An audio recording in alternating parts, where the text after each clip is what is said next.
Hello everybody, welcome back to another TundraCast video.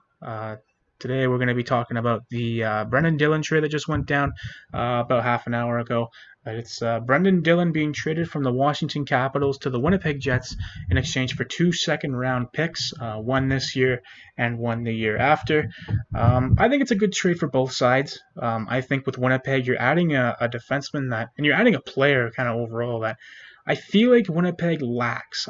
They have a lot of skilled players on their team, a lot of offensively gifted players, guys like Kyle Connor, guys like Nikolai Ehlers. I mean, you can argue Mark Scheifele as well. He's kind of I want to say he's a two-way player, but he's just not that great at defense, really, in terms of that's what his analytics show.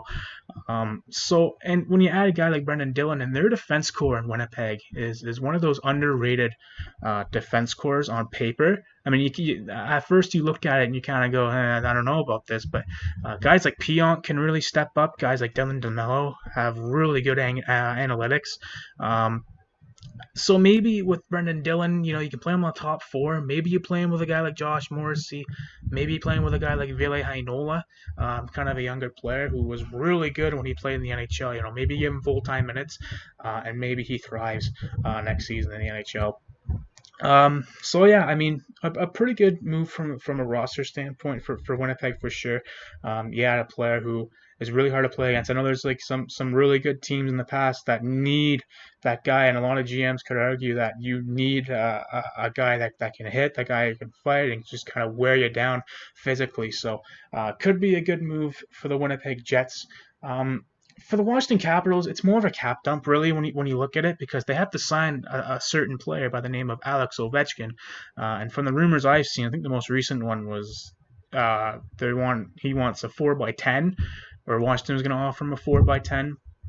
Which, I mean, it's Alex Ovechkin. I mean, sure. I mean, you can give him as much money as you want. I don't think they're really going to complain about that. But that trade frees up $3.9 million of cap space. I don't believe there was any salary retained in that trade. So, and Winnipeg still has $13 million cap space as well. They still have a few free agents to sign, mainly grinders, bottom six guys that they can just easily replace. So, not a big deal there for Winnipeg. But for Washington, when you free up that cap space there, that gives them $13 million worth of cap space as well, which is more than enough money to re-sign a guy like Ovechkin. And I'm not sure if Kuznetsov really has been. He's been in the trade rumors for the last few months, but Zdeno Chara is still there as well. But I think with Brendan Dillon, when you look at their defense core, when you look at their team overall, they have those guys. They have those grindy players, guys like Tom Wilson and others. Zdeno Chara, if they end up re-signing him, I mean, they can bring him back, and he's obviously an annoyance to play against just because he's so large. I don't think it really affects Washington that much. I mean, I think Dillon's an underrated defenseman in terms of his defensive style. Obviously, not a whole lot of offense with Dillon, but I mean, it's at the end of the day kind of a cap dump for the Washington Capitals, and they end up also getting the two second-round picks, which they don't even have their own second-round pick in 2022. So they end up getting Winnipeg's, and they get an extra in 2023 as well, which they can use in the future potentially. Who knows? But and I think that's a good return for Washington. I think when you look at the way the team projects over the next few years, you could argue that it's probably going to be the start of the decline, especially if guys like Kuznetsov end up staying with the team. Maybe they end up regressing again.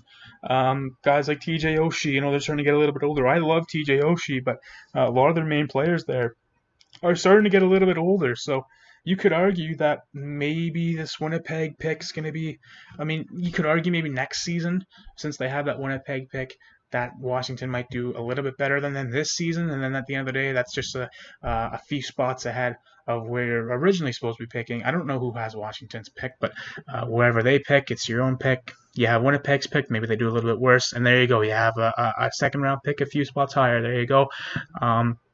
And then if you end up keeping the extra second in 2023, then that's just even more assets for you to bring in the draft. So good return for both teams, I think. We'll have to wait and see how he does on the Winnipeg Jets. They also re-signed Paul Stastny as well. Pretty decent. I mean, that center core is looking really good for the Winnipeg Jets when they brought in Pierre-Luc Dubois. Hasn't thrived yet, but I'm still a big believer in Dubois. I think he's going to play really well this year and possibly break out for the Winnipeg Jets. So adding a guy in the third line like Paul Stastny, it just kind of solidifies that center core once again for Winnipeg. The same Winnipeg team that we saw I mean, they got swept by the Habs, but they swept a team like the Edmonton Oilers, which we know how the Edmonton Oilers are. So I think this team's got potential as a really fast, really skilled team. So yeah, and that center core, like I said, is really strong as well on paper. So we'll have to wait and see what happens with the Winnipeg Jets. But I think it's a good move, and it's a move that makes sense really for both teams at the end of the day. So yeah, that's pretty much all I have for this trade. Let us know how you like the video. Leave a comment down. Any suggestions down below. Make sure you leave a like. Make sure you subscribe as well for more hockey content. And we'll see you in the next video. All right, take care now.